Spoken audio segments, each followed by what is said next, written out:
Dans la presse avec Hélène Frade, bien sûr. Bonjour Hélène. Bonjour Damien. À la une, bien sûr, cette poursuite de l'escalade entre Israël et l'Iran qui annonce la mort du chef du renseignement des gardiens de la Révolution, Mohammad Kazemi, dans une attaque israélienne. Et le Jérusalem Post cite ce matin l'engagement du ministre de la Défense israélien de détruire, je cite, tous les moyens militaires à Téhéran.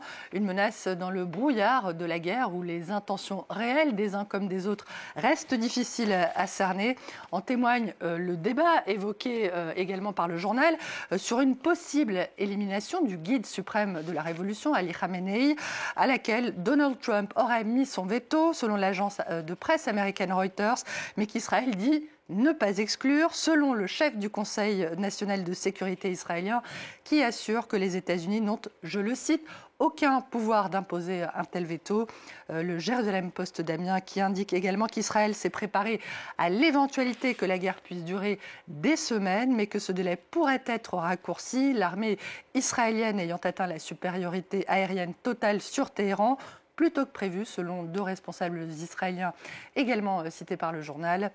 Côté iranien, l'ambivalence domine avec d'un côté Iran Daily qui se félicite des deux dernières vagues de missiles contre Israël et notamment à Haïfa, touché par le cauchemar iranien, et de l'autre le Tehran Times qui accuse Israël, vous le voyez, de cibler les civils et encore des civils, et qui assure qu'après les frappes israéliennes, l'Iran s'unit et refuse d'être brisé. Voilà pour les journaux israéliens et iraniens. Quelle réaction du côté de la presse internationale ? Alors le quotidien libanais L'Orient le Jour qui estime que les objectifs finaux d'Israël comme de l'Iran ne sont effectivement pas clairement définis, voit la suite du conflit suspendu à la décision du président américain Donald Trump.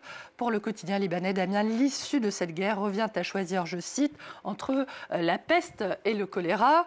Durant ces deux dernières décennies, la République islamique, je cite, était sans doute le principal problème de la région. L'État hébreu ne s'est pas contenté de lui disputer la Palme d'Or, mais l'a battu à plate couture, fermez les guillemets.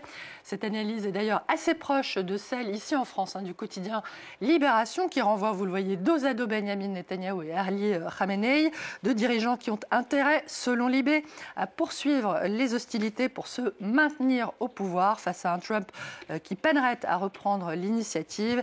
Et puis, il y a ceux qui ont choisi leur camp et visiblement l'humanité, le quotidien communiste français, contre Benyamin Netanyahou et sa guerre sans limite, et le Wall Street Journal, qui est un quotidien conservateur américain qui presse le président des États-Unis de soutenir l'effort d'Israël, dont la victoire stratégique, je cite, dépendra de sa capacité à détruire les principaux sites nucléaires iraniens, à commencer par ceux de Fordo et Natanz.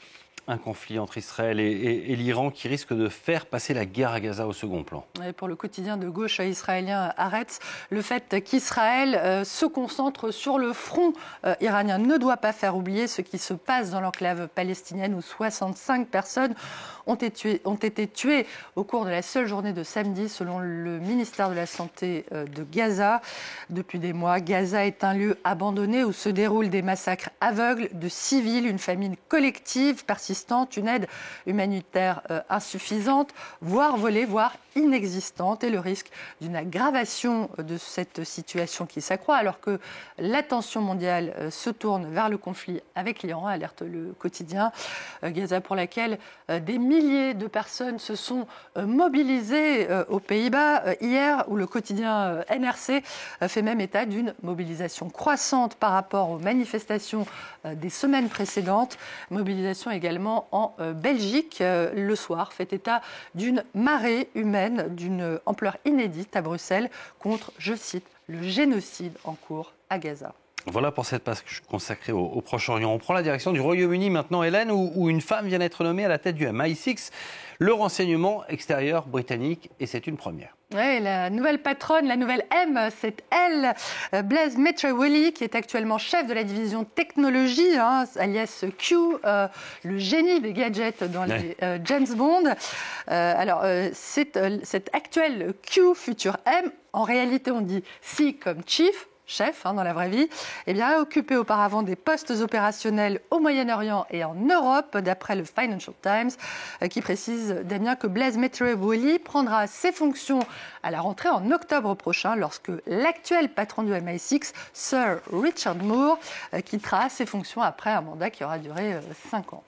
Allez, un mot de football avec la Coupe du Monde des clubs et notamment cette victoire hier du Bayern Munich complètement incroyable face à Auckland City, les Néo-Zélandais, victoire par 10-0. Aïe, aïe, aïe, les Néo-Zélandais éparpillés façon puzzle. Fallait-il vraiment, Damien, s'attendre à autre chose? Aligner des semi-pros face à une équipe 34 fois championne d'Allemagne, était-ce bien raisonnable? Question de nos confrères de la BBC qui évoquent le gouffre embarrassant entre les deux équipes, avec d'un côté un Bayern qui compte parmi les plus grands joueurs de la planète et l'équipe d'Auckland composée entre autres d'un instituteur, un courtier en assurance, un coiffeur, un concessionnaire automobile et plusieurs étudiants.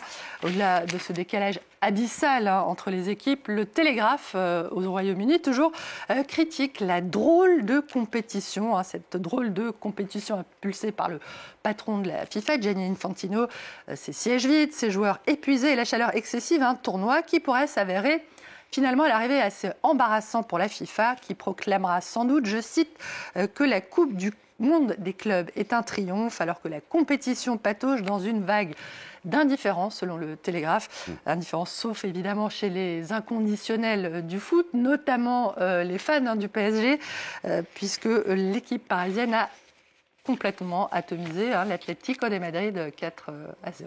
Et attention, c'est pas fini. Dans une semaine, il y a PSG Seattle et je vous promets un 10 ou 11-0 de derrière les fagots qui sera pas mal. Merci beaucoup, Hélène, pour cette revue de presse. Toute autre chose maintenant.